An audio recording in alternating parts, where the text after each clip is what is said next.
now I get to do this. So every week I try to cover a different topic, and you all are here. Where are you guys checking in from? You know, we always check in. I usually have people from all over the world that are paying attention, and they tune in. We have really great conversations in the chat section. We do get trolls because this is posted on Twitter, and I do have 60,000 followers.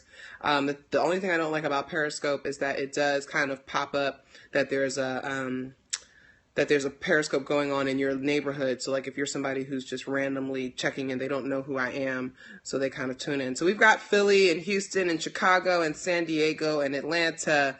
We've got Virginia, Michigan.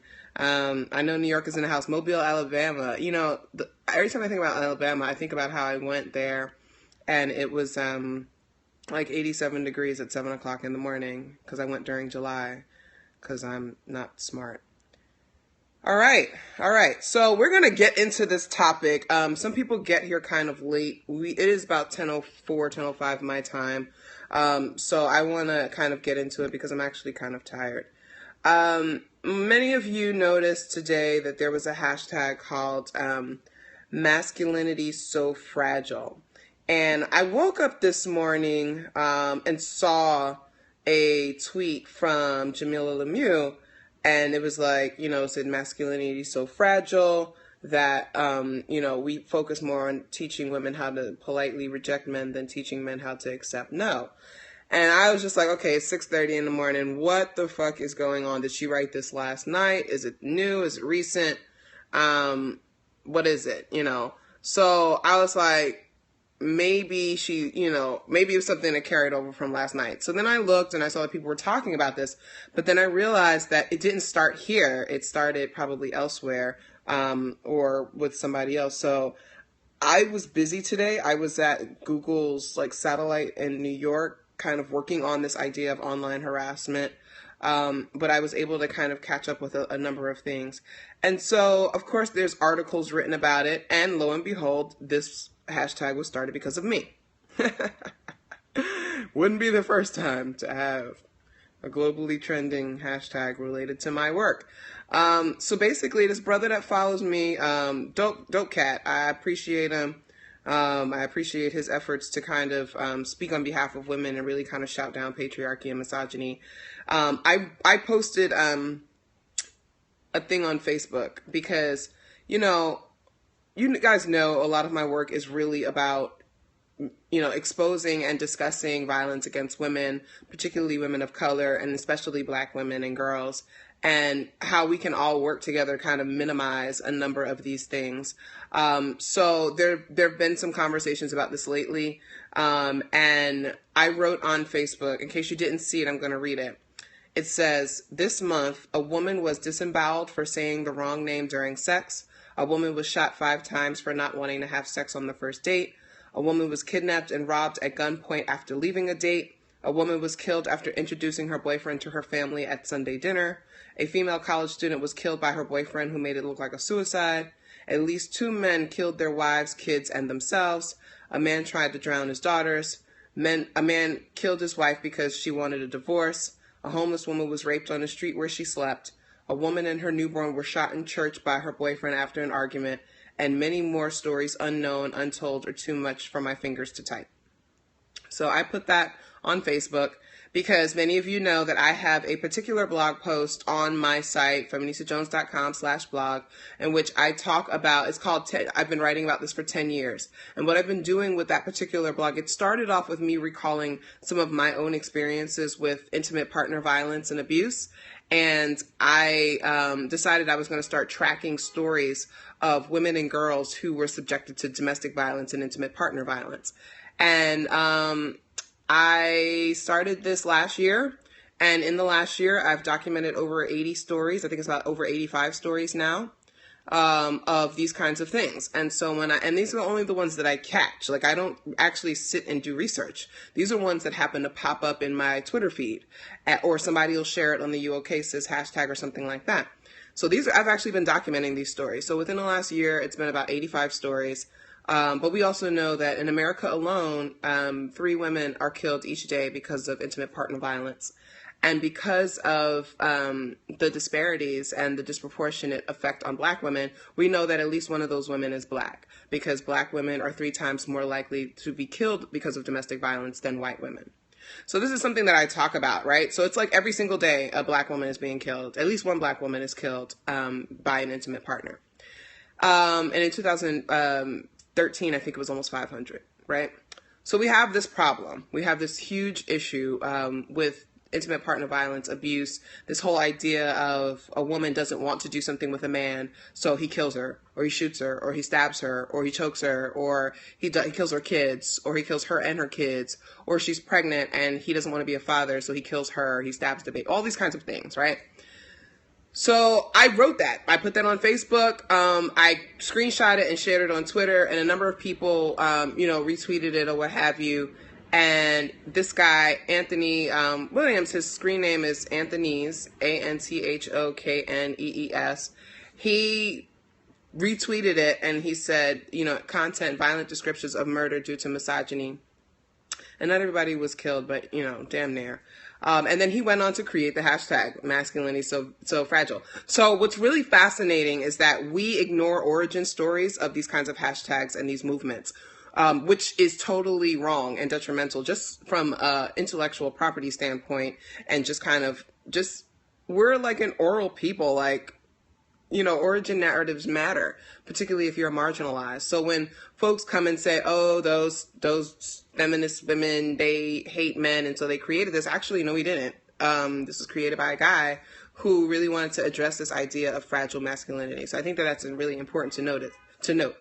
I also want to note that there were several cisgendered hetero men who were tweeting on the hashtag and kind of critiquing this construct of masculinity, this really binding construct of masculinity and how it's damaged them over their lives. And it's very similar to the Be a Man hashtag that came out, I think it was early this year or last year. Can you guys see me? Or is only one person having an issue? Can you guys all see me? Let me know if there's any issue. If there's any issues, please let me know. Yipes. What does yipes mean? I don't even know what yipes mean. You guys can see me. Okay, great.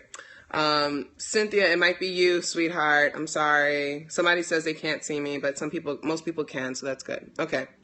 So the Be a Man hashtag was actually created by a woman, and it was really kind of talking about this idea, these pressures that men feel from boyhood on how they're supposed to act and to be a man. And they talk a lot about how they were not allowed to cry, or when they were in pain, they had to suck it up and all those kinds of things.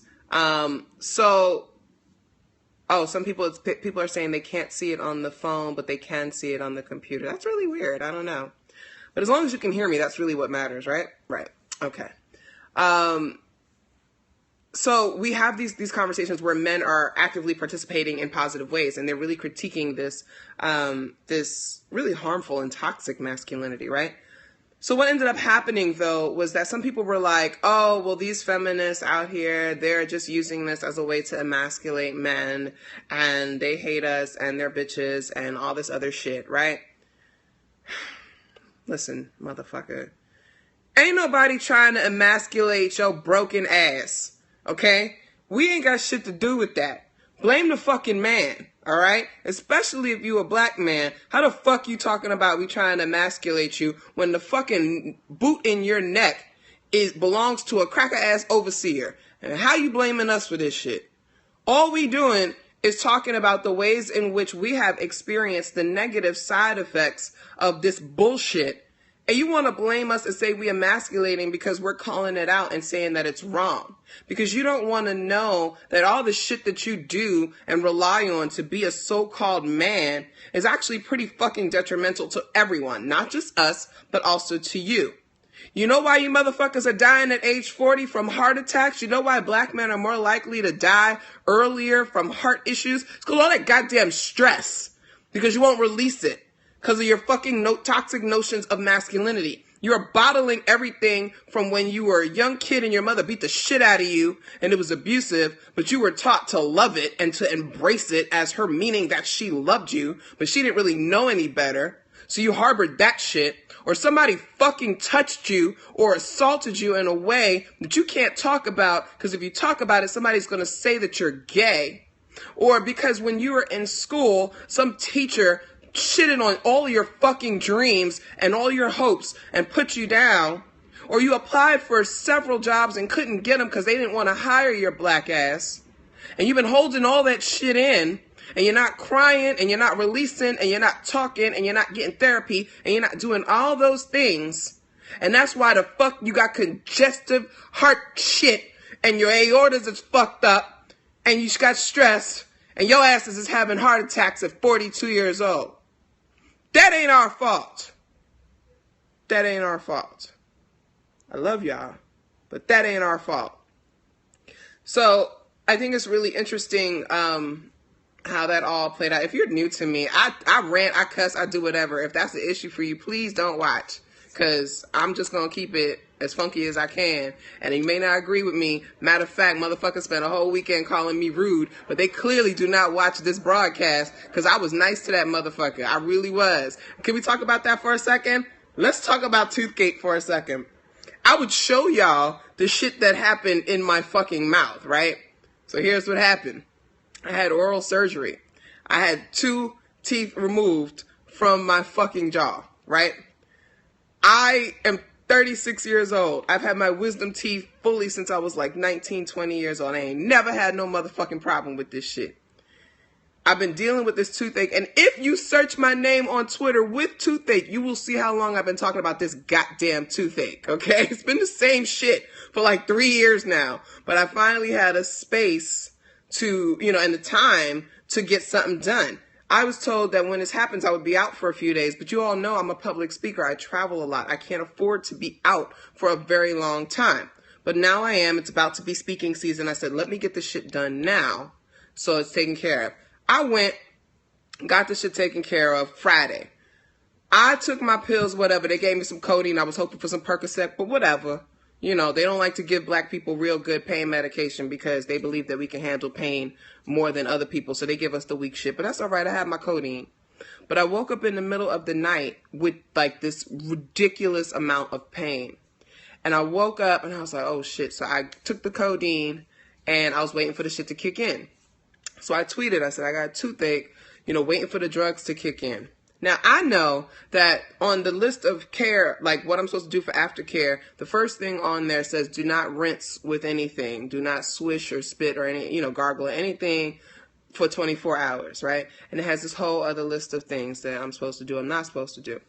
Now, again, go and search my name in toothache. You'll see back in 2012, 2013, a sister recommended that I do oil pulling for my toothache that I had at the time. And you'll see that I tried it. You'll see that it actually worked for me. So you'll see that I'm not a fucking fool and I know about home remedies for toothaches. But this wasn't a regular ass toothache. If you followed along, motherfucker, you would know that I had oral surgery earlier in the day when I posted the picture of me in the fucking doctor's office with a swollen ass jaw after I just had the shits extracted. So I'm not new to this idea of oil pulling. Matter of fact, if you've ever seen me screenshot my thing, I have in my bar the oil pulling and oil cleansing tab because I believe in homeopathic remedies. But it wasn't for this time, but that's okay. He didn't know that. But you know why he didn't know that? Because he ain't bothered to fucking ask me. Now, this is me being rude right now. Y'all think I was rude then? This is me being rude because what I really wanted to say to the motherfucker was shut the fuck up. I'm in pain. Kiss my black ass and shut your ass up. But I didn't say all of that. I didn't say that because, one, this is somebody I had muted on TweetDeck because he don't like feminists, he don't fuck with feminists, and he's been trying to get my attention for a long time. I happen to be on my phone, so he wasn't muted on my phone, so I happened to see that. It is 2 a.m., I'm in a lot of pain, I'm half asleep, and I got somebody that's telling me to switch some motherfucking coconut oil in my tooth. Okay? Telling me that I didn't ask for. I didn't ask this motherfucker or anybody for any medical advice. Shout out to 5 Foot Anomaly who went back and searched my name and the phrase unsolicited advice and retweeted at least 10 to 15 tweets where I've made it very clear to y'all that I'm not a fan of that. It's a boundary I have set. It is a thing. I'm not trying to be rude, but it is a boundary that I have set. I do not, if I ask you for something, then I'm interested in that. But what people don't understand is that not everybody who's talking about something is asking for help or soliciting advice, and that your advice can actually be detrimental. Had I paid attention to his advice, I would have fucked my mouth up even more. But see, outsiders didn't even know that, and they didn't even bother to ask me, okay? So the issue was that he did not ask me, and his motherfucking masculinity was so fragile that he waited until people were awake to respond and make an issue. Let me say that again, people. This guy waited until he knew people would be awake before he responded and made an issue of this. Okay? We went back and forth. I said, you know what? I said, I don't like the attention, the medical advice that's unsolicited. I say that shit all the time. This is not the first time I've said this. If you follow me, you know I say this all the time. And I responded to let other people know I'm not looking for your unsolicited medical advice. But he waited until there was an audience, and he doesn't even have 300 followers, but he knew that he could finally get back at me because I've ignored him and I've gotten into it with him in the past and I've muted him, and he was pissed off about that. So he waited and he saw his opportunity to make me look bad and capitalize on all the people who have been laying in wait to come at me. Masculinity is so fragile. Let's talk about that. Your masculinity is so fragile that you offered me unsolicited advice. I calmly said, I don't want your medical advice. And you sought out the help of other people to make me look bad and to get me attacked. And here it is 5 days later, and people are still coming at me for this because I told them I didn't want unsolicited medical advice. I didn't tell him to fuck himself. I ain't call him a bitch ass nigga. I ain't say nothing like that. But the issue is that, and this all ties in together, people struggle with women setting boundaries and being direct about it. Okay? That was me being direct and saying, I do not want this.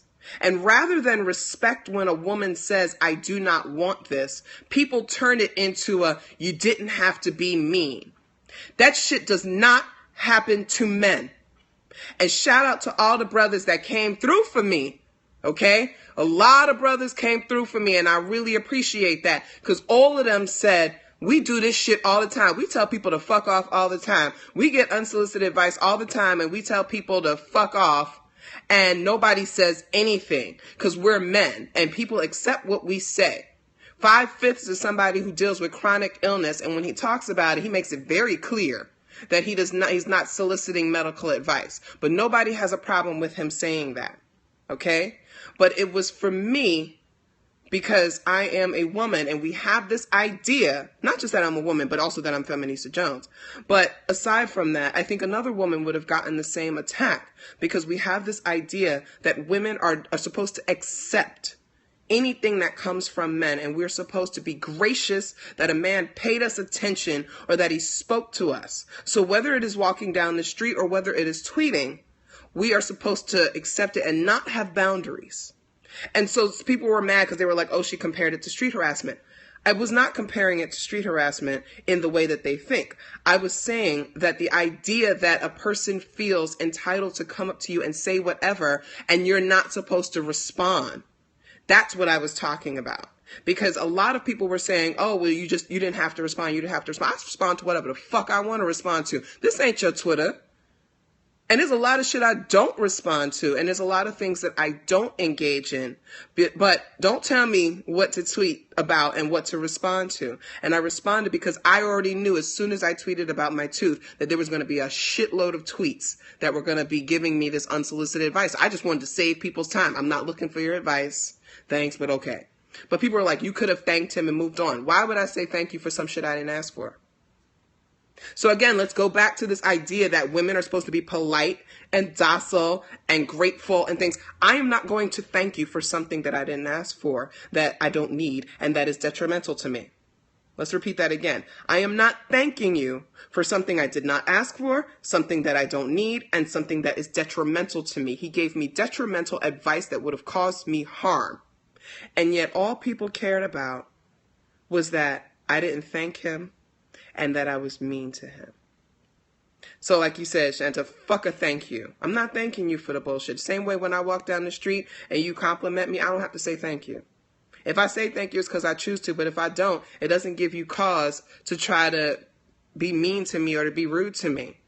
I don't walk around expecting that everybody's going to be thankful for the things that I do. I'm a social worker. I learned early on, and I have a whole stream about help that I retweeted. When you are in the helping business, first of all, find out if the person wants help.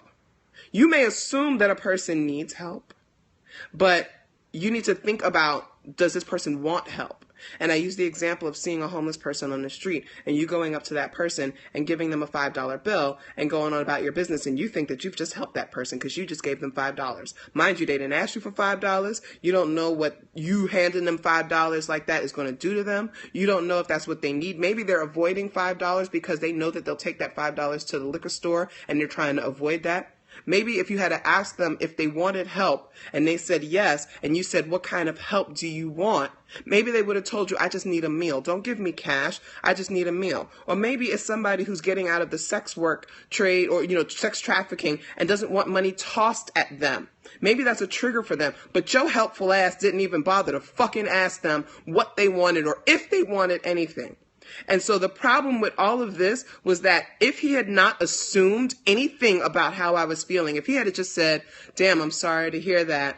Is there anything that I can do to help? Or you know what? I've had a toothache before. I have a suggestion. If you're interested, it would have cut the whole shit. It would cut the whole shit. But people are saying that I overreached, and that's fine. You're allowed to think what you want to think. But I'm also allowed to set boundaries for myself. And I live this life.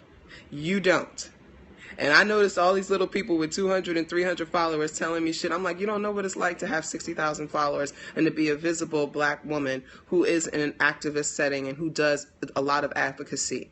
You don't understand that it is constant shit all day long. Go look at my mentions right now. Gamergate is pitching tents in my mentions right now.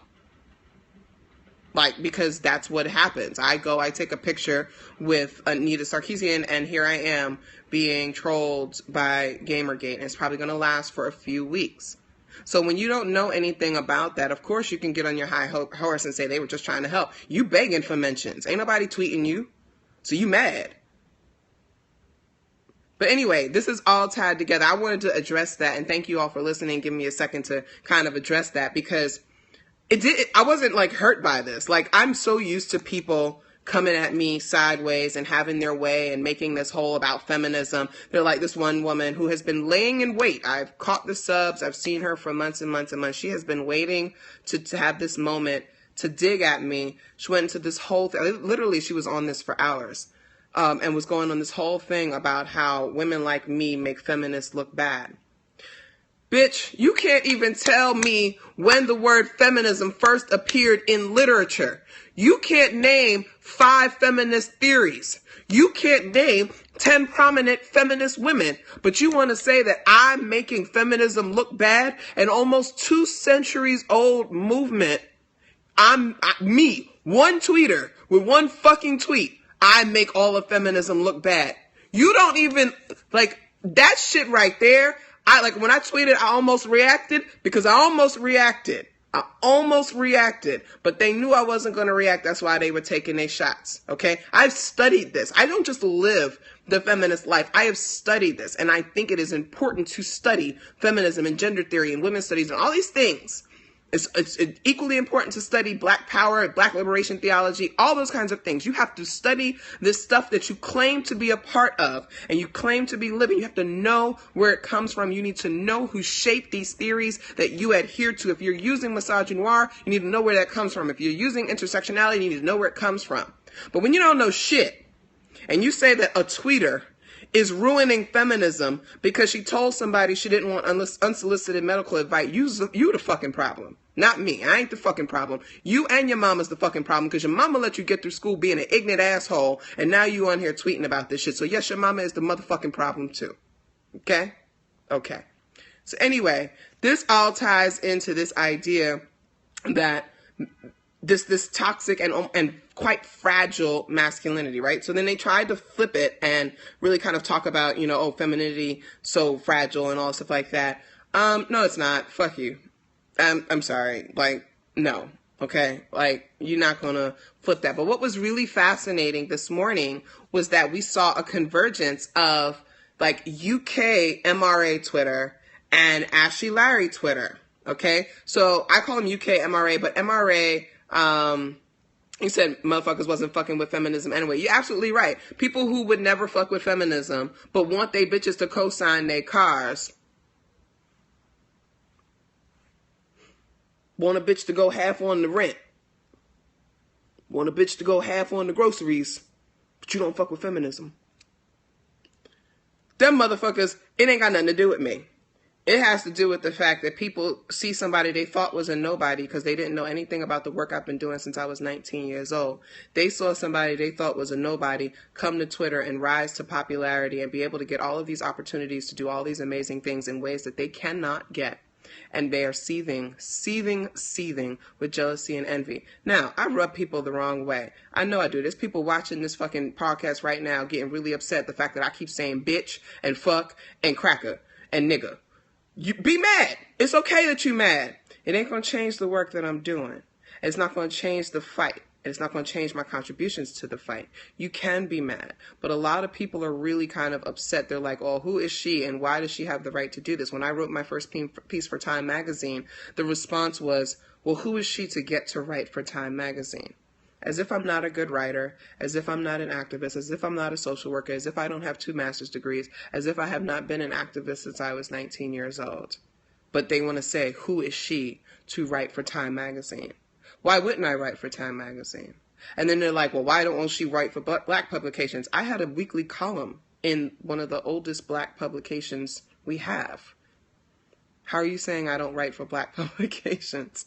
That's really a weird thing. So a lot of it is that. And so when these kinds of things come up, there's people who are waiting for this opportunity to kind of jump in and talk about how horrible I am or how horrible a person they think I am when they don't really know me, right? But straight up, I would say 98% of the people that have met me offline, that have spent time with me offline, they know that I'm a really cool person. I'm a very nice person. I'm quite a generous person. And I definitely care about sisterhood. And I care about blackness. I care about sisterhood. I care about all those things. But a lot of the work that I'm able to do on social media really creates awareness, and I think that that's an important component of my activism, but it's not the only activism that I have. It's not the only way that I work in this. And so when we see something like a masculinity so fragile, I think it's important to really kind of wade through that and challenge the people that are hurt and tweeting on that hashtag, challenge them to dig a little bit deeper on both sides, really, because there were some things that were coming from women that were, you could call it petty, but at the same time, and bitter, but at the same time, I'm seeing hurt.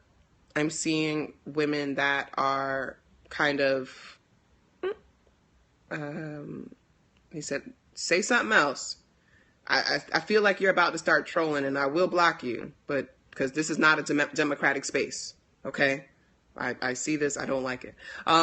But I saw hurt and I saw experiences, and I actually had a great conversation Monday night about my own experiences with men and just being in these different types of relationships in which I began to fear men's reactions. I'd had a lot of tough situations where I said something or did something and it sparked some kind of a violent reaction from a man, either a verbally abusive kind of thing or a physically abusive kind of thing, to the point where, like, even in my current relationship, I'm very mindful about what I say because there's a fear of, retaliation. And so when I talk about these issues, I know for me it's coming from definitely a personal thing, so I can recognize it in others. But I'm not bitter towards men at all, actually. I believe that I come from a recovery kind of perspective, so I believe even abusers can be rehabilitated to an extent if they're willing to. So I don't take that totally bitter approach, but I understand those who do, and I don't begrudge them. So I was looking at some of the tweets on there, and then I was looking at some of the ones from the men, and the men were really, there were some of the men on there that were just really we're just going to troll and bash and be nasty. But there were some things on there that were very truthful and things that you kind of have to step back and say, we can't deny that this is a reality. We cannot deny that women are being killed because some men can't accept no. If you say that that doesn't happen, I'm telling you, we have receipts. I have an entire blog dedicated to showing how women are killed because they tell a man no. They say, I don't want to talk to you on the street. I don't want to be with you. I don't want to be married to you anymore. Whatever the ways in which a woman says no, it can get her killed. And so women are taught by default to do things to protect themselves from harm at the hands of men, instead of men being taught, don't harm women because they said no. It's almost celebrated when a man affirms his so-called manhood and masculinity by treating a woman terribly because she said no. So when it's on the street and a man says, hey, beautiful, what's up? And she keeps walking, and she doesn't even acknowledge him, then it becomes, aight, bitch. Of course she's going to stop and hear the bitch and turn around and be like, why did this man just call me a bitch? But in that moment, he got the attention he was seeking. There's a song by the Lost Boys. I forget the name right now, but it's actually a song, and they have a whole verse where they're talking about this kind of phenomenon. It's like, I called you a bitch because you didn't respond when I talked to you another way, when I complimented you. So that's why I'm calling you a bitch right now. And here you are talking to me, so you must respond to bitch. So that must be what you are. And it made me really think about the mentality behind that. And I've been talking about this for a minute, but I really believe that a lot of that harassment, street harassment, really comes from men wanting to be seen, particularly when you look at marginalized groups who are often ignored and they're denied access to manhood. For them, the last bastion of claiming manhood and power is to exert dominance over women. And so if you're a disenfranchised man that is poor, you don't have a job, you don't have anything to do, you may stand on the street and kind of holler at women as they pass by. And you may not even really want to try to get with this woman, but you just want her to notice you because you want her to see you in ways that other people don't. And if she at least notices you or gives you a smile or something, at least that makes you feel good about being a man. You still got it. You got something. But when she ignores you, this woman that you're supposed to have dominance over, according to society, according to the Bible, according to everything, and she's ignoring you, then what she's doing is she's kind of stripping away your manhood, right? So a woman keeps walking, she doesn't acknowledge you. She's taking a bit of that manhood. Here you are trying to be nice and compliment her, and she's not hearing you. So you've lost a little bit of that. So the best way to reclaim that, particularly if there are people who watched that and saw that, is to make her the evil one, to demonize her, to shout something or say something that will make her pay attention, even if it's negative. And that's when it turns into the, well, fuck you, bitch, and you wasn't all that anyway, and all those things. And then you do stop, and you do notice, and you do look, and you're like, who said that? And in that moment, he got exactly what he wanted and what he needed. And that's going to carry him until the next one comes along. Okay? So when we look at that, right, and really put that at the core of a lot of the street harassment that happens, we start to understand it a bit more, right? So there is a fragility there. And I often talk about the fragility of masculinity, so that's why I'm not surprised that the hashtag was called, masculinity so fragile, because I coined this fragility of masculinity thing. And my idea is that it's not that masculinity is bad. It's not that manhood is bad. It's not that femininity is bad. It's not that being feminine and womanhood is bad. It's these really constrained ideas of what masculinity and femininity are that I feel are harmful to everyone. Because if that's the barometer, if those are the metrics that are used to measure one's value as a man or a woman, if you don't meet those requirements, then you're deemed as having something wrong with you. And that's extremely problematic, and we all know that. So when you see a hashtag in which men are able to kind of examine that about themselves, and really kind of own up to the fact that there is a disproportionate amount of violence compared to reactions from women, it's important. It's important. And if you notice, a lot of the retweeting I was doing was of men who were talking about this. I felt it was important to have to retweet the voices of men. And I'm not a big manual retweeter unless I really want to add something. I just quietly just retweet what people are saying and put it out there so other people can read. So there were a few brothers that were talking about it, and I was just retweeting them and sharing that because I felt it was important. I also know that men tend to listen to other men more than they listen to women, even when the men are saying exactly what we are. So I employ that tool, right, as a part of my activism, using other men's voices to appeal to the men that may follow me. So that was important. I mean, what were you all thinking? What were some of your reactions to the masculinity is so fragile? I'm really interested, and if you engaged in it, that's I also want to know, like, what were some of the things that you were saying, and you know, it's really interesting, this idea of silence as complicity, because a lot of the men, particularly the men of color and the black men specifically, were really hitting folks with the not all men thing. And they really sounded like white supremacists. And there is a strange disconnect between men who deny and use the not all men. They're not seeing how it looks like all lives matter, or it looks like white people denying white privilege.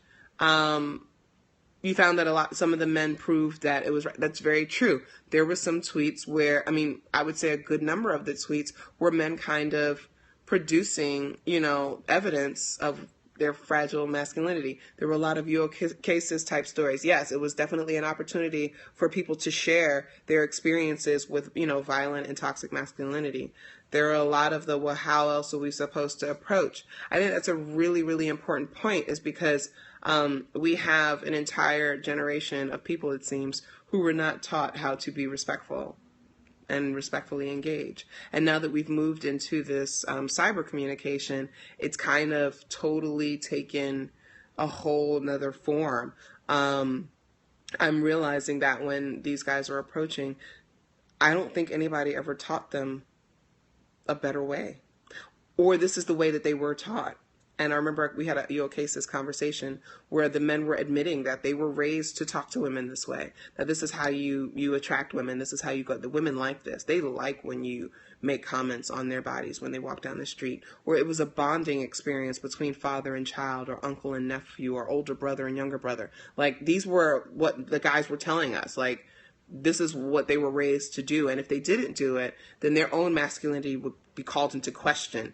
They would be accused of being gay, or the F word would be used at them if they didn't holler at a woman in the same way that the group did.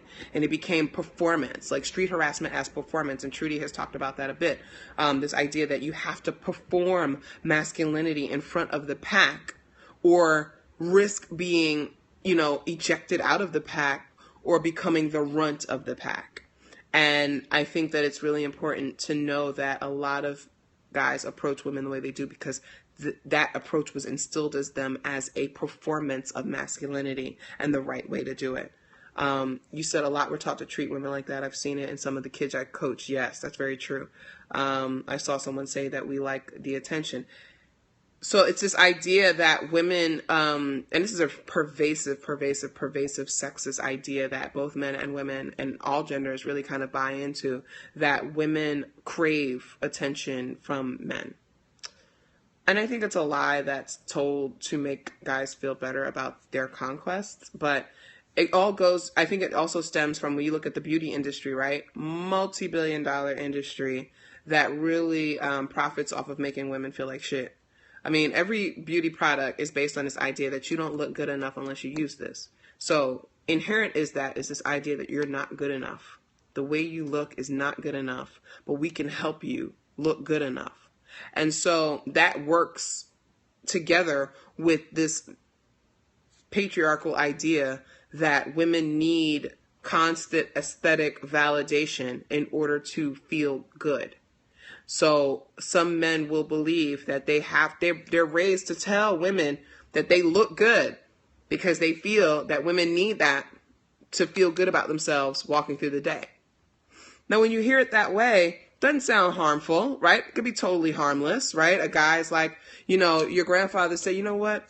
Be nice to the ladies. Say kind things to them. You see she looks nice in her outfit. Tell her she looks nice in her outfit. She got a pretty smile. Tell her she got a pretty smile.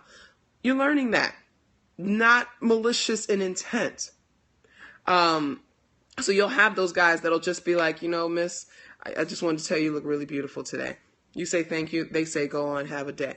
We don't have no issue with that. Like, for the most part, most of us have zero issue with that at all. And I'm telling you, all the time, I get that every day. I'll have a guy that'll just straight up be real nice, and he'll come and just say, excuse me, miss, I don't mean to bother you. Just want to say you look really nice today. Thank you so much. I hope you have a good day, sister. Thank you. That's it. That's the exchange. It's great. We going about our day. Or I may say to him, brother, you looking real sharp today. There's nothing wrong with that. And that happens to us. And when we talk about it, it's cool. We don't have, it ain't no issue. But what's not being taught to some people is it's okay if she doesn't say thank you. It's okay if she doesn't respond. It's okay if she ignores you. You just go on about your business. Okay? Because some people, they are really nice in their approach, but the person doesn't feel like talking to them. And that's their right. That's right, But you can't personalize that. Like, I'll hold the door open for people and they'll walk through and they won't say thank you. And I'll just be like, all right, whatever. Am I going to sit there and ruin my whole fucking day because somebody didn't say thank you because I held the door open? No, I'm not. I'm not going to call them a rude bitch. I'm not going to be like, well, fuck you then. Like, I have other things to do. So it's weird. Like, you're a stranger. Don't talk to me. A lot of people don't want strangers talking to them. And some people have a hard time accepting that. Now, some people are like, oh, it's regional, whatever. Okay, we can have that regional discussion. Yeah, New York has like 8 million people in one city constantly walking around. 2 million people use the transit system every day. It's a lot. It's a lot different than hopping in your car and maybe only interacting with 3 or 4 people throughout the day. That may be different. However, we have women from all over the place talking about how they're harassed in their cars. So cut them shit. It happens everywhere. It may not be as often. It may not be as harsh. It may not be as violent, right? But it happens. And we have to really accept that we're not doing a good enough job of teaching our young people to accept no for an answer, particularly our boys. Men are taught to not take no for an answer. Men are taught the way to succeed as a man in this world is to not take no for an answer, to keep fighting and keep pushing. And that works well when you're being competitive in business and things like that. But if you're being taught by society that the things that make you a man are the money you have, the woman you have, and the children you have, it's hard to accept that a woman could say no, right? Most of the men as adults need to be taught this. I agree, but I also believe it's a hard teaching, an old dog, new tricks. I'm just one of those people. I tend to not spend my time on the older people. I just want to throw acid in your face or I'll shoot you in the fucking face. I don't care. You are over 30 years old and you're talking to women like this. You really don't deserve a conversation from me trying to change the way that you approach things. Like, you could go drink a cup of bleach and die. I don't really care, honestly. I don't. I'm more interested in reaching the kids. So what I'm spending 2016 doing is developing curriculum around that, where I can reach younger kids and really try to cut it off before it starts developing into part of their adulthood ideas of what it means to be a cool adult. We're seeing younger and younger and younger kids really embracing this idea that violence is the way, or not even seeing what they're saying as abuse. The CDC released a report that says black girls in high school and middle school are 80 times more likely to be hit or punched or slapped by a boyfriend than white girls. Not 8 times, 80 times. So we have this like epidemic issue within our community where we are not addressing these issues of violence, but also what sparks the violence, what causes the violence. A lot of our young people are dealing with trauma. They're growing up in poverty and they're living in environments that can be quite traumatizing. Some of them are developing post-traumatic stress disorder. A lot of them are living with major depressive disorder. We've got kids who have anxiety issues. We've got kids that have all these kinds of things just from growing up being poor and black in America.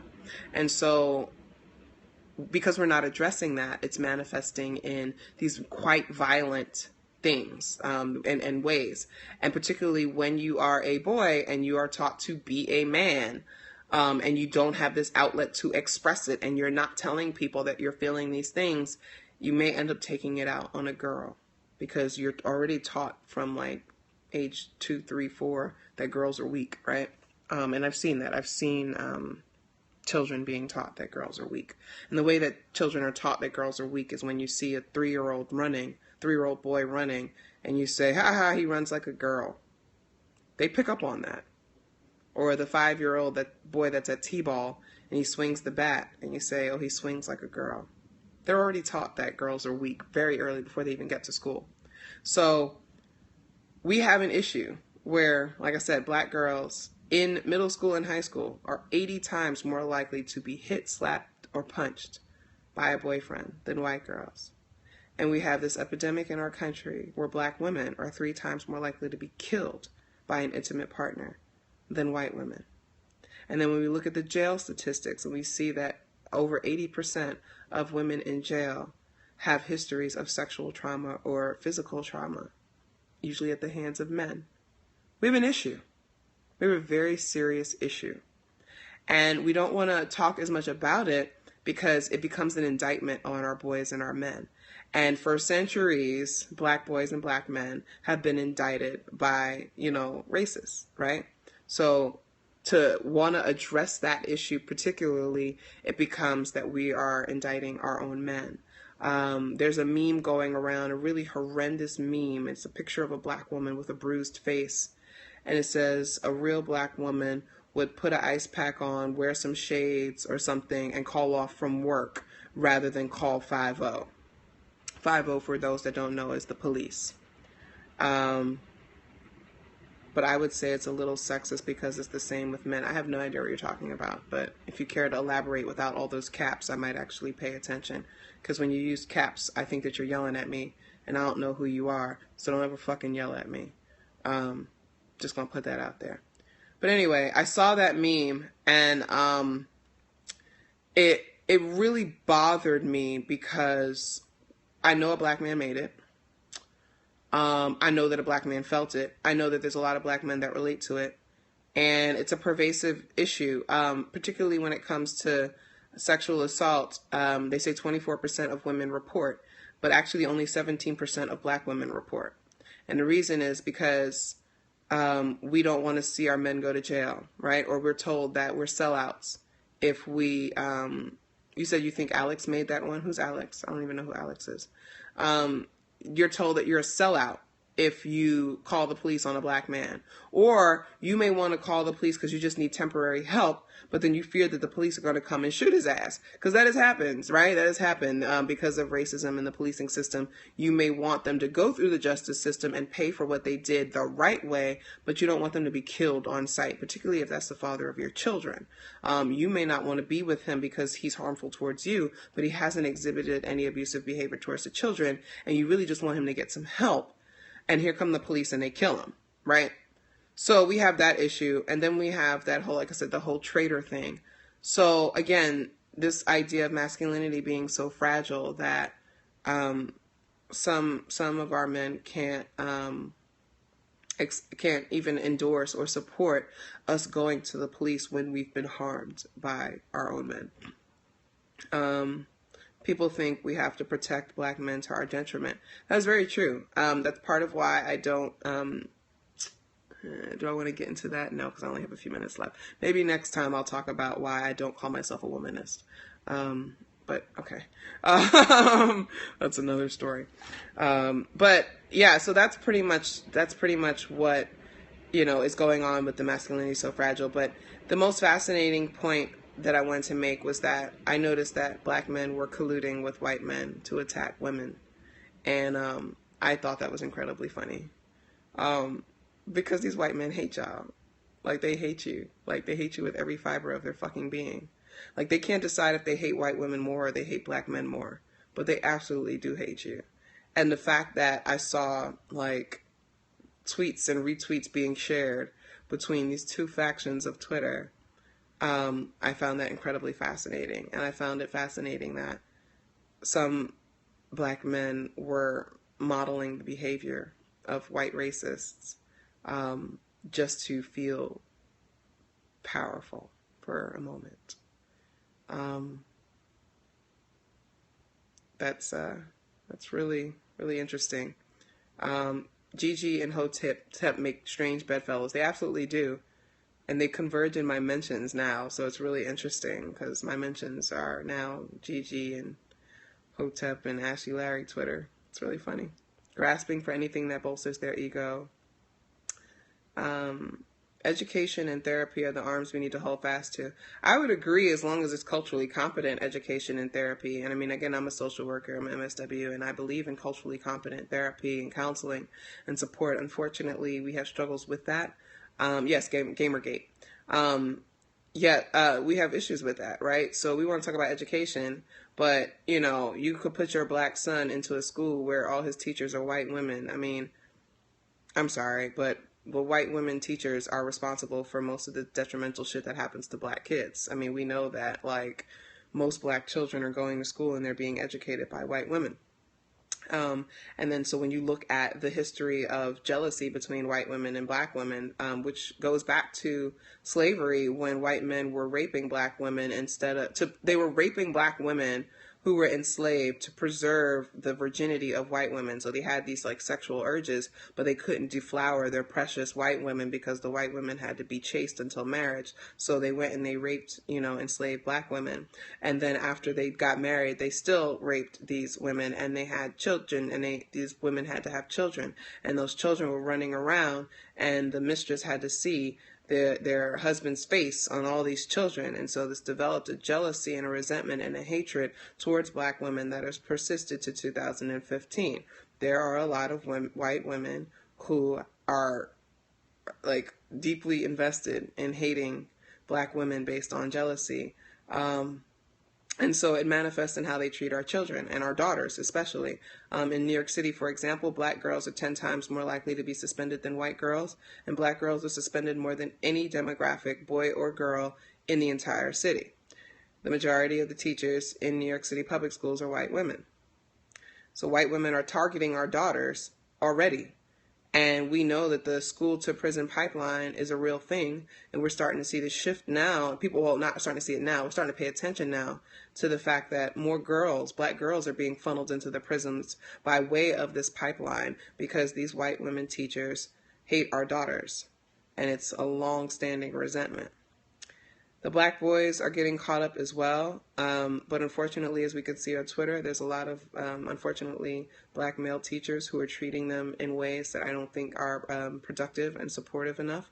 So we do need to get more culturally competent people across the board of all genders, of all races, to learn how to educate black children. And yes, I will say that teaching black children is different than teaching white children, and I don't care what the fuck you say. I really hate to hear the colors when referencing cultures, but you speak on what's been going on. I mean, I talk about black, white, I say whatever the hell I want. Like, I see black, when I say black people, I talk about everybody in the diaspora. Whether you're in Haiti, Brooklyn, or Ghana, like, you can be in Lagos, you can be in what's that one? Rio, you can be wherever. You black to me. It's all black love to me. So I say that, and I use it as a color to talk about black people. Because we are a mighty people, and when we unite, we are a mighty people. But I think that's what's terrifying. Folks are terrified of us uniting and working together. So we have to look at that. We have to look at the ways in which the systems and these institutions go out of their way, and the people in them go out of their way to make sure that our children learn from an early age that they hate us, and that they're going to work as hard as they can to make sure that we're never liberated. And then we have to counter that as parents and as family and things like that. I think it's really important that we do that. So I hope you all enjoyed. I know I went off a little bit of like a 15-minute tangent talking about Toothgate, but I had to talk about that shit. But I hope you all enjoyed this. And I do this every week. Sometimes it's Tuesdays, but usually it's Wednesdays. And I hope you tune in, and thank you all for joining. I really appreciate the commentary. I appreciate the chats. Before I go, I want you all to check out womensfreedomconference.com. We're on October 25th. We are presenting the first 100% digital conference that is centering women of color. It is organized by women of color. The advisory board are all women of color. These are women of color from around the world. And we are presenting content and giving women of color their voice and amplifying voices. And we are talking about the work that women are doing around the world. So we hope that you support us and donate so that we can pay these women. But also check out our speakers list, bookmark it, because we're adding new speakers every day. We've got a really amazing lineup. But we really need you guys to spread the information. Every Friday we do Women's Freedom Friday chats. You can tune in. We've done one on what freedom means. We've done one on mental health. We've done one on educational access. This week is financial empowerment, and we're doing a 24-hour tweet-a-thon where we're trying to raise money so that we can pay everybody. And I want to make it very clear that we are paying, like, this money is directly going to paying everybody that's participating, all the speakers and the technology that we hope to use for our webinars. We want to pay those people. We're using Black Star Media, and they're going to be our technology partners, and we want to make sure that they are paid. So all of your donations are going directly there. If you know any sponsors, any business sponsors, if anybody wants to buy ad space or anything like that, we are open to that. But definitely share and check it out. It's going to be really freaking amazing. And guess what? 90% of the conference is free. And you can access it as long as you have a stable internet connection. You'll be able to access all of the content, most of the content for free. The webinars you will have to pay for, but the keynotes and all of the presentations are going to be free, and you're going to be able to access them after, and you're going to be able to share with everybody in your networks. And so that's revolutionary. And we, women of color, are going to revolutionize the way people do conferencing. And so we hope to use it in that way. So we do need your support. We're trying to raise $12,000. So anything that you can give is really helpful. And we really appreciate it. We're finding it difficult because it is run by women of color and is centering women of color. It's hard to get people behind it. We can get, a white man could get people to give him like $250,000 for a macaroni and cheese recipe. But women of color around the world talking about their issues and their work is having a hard time. So please spread that word so that we don't have to rely on title sponsors who may try to co-opt our message, and we don't want to do that. So I appreciate it. And I am going to try to upload this to YouTube if it does save on my phone. I realize that part of it is that I don't be having space on my phone, so sometimes it won't save it. But we'll see what happens, and I'll hopefully upload it and be able to share it. But it is available for 24 hours. And I will talk to you guys next week, and take care, all right? All right. Bye. Let's see if I can turn